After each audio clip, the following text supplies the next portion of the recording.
museum got started with a hearty little band of women in the valley here who decided that they really needed to preserve the history of the valley.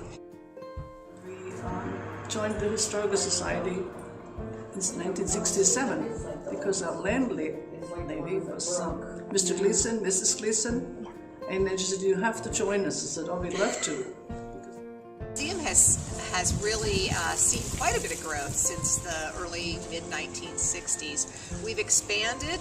They built on a couple of exhibit rooms here. We've brought in exhibits that are permanent that talk about the 5 different valley towns.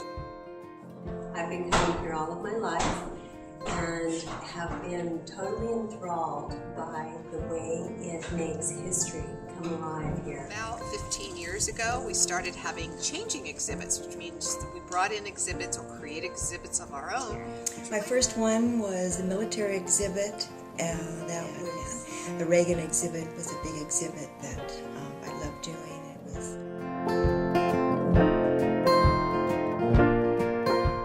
Betty Parks and Sister Janeway, 2 gals who thought, let's have a place to store our carriages and our horse tack, started the Parks Janeway Carriage House. And what happened was Betty Parks, who owned land in Buellton, sold some of her land to purchase the land that right adjacent to the museum to build the carriage house. This is our Prater's popcorn wagon. It was made in 1906.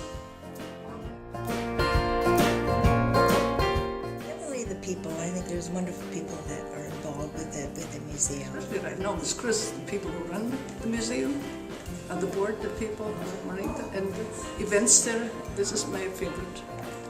As a director, I work with a lot of different people. I work with staff, I work with visitors, and I work with volunteers. And I have to say, working with the people here at the museum is just phenomenal. I love it.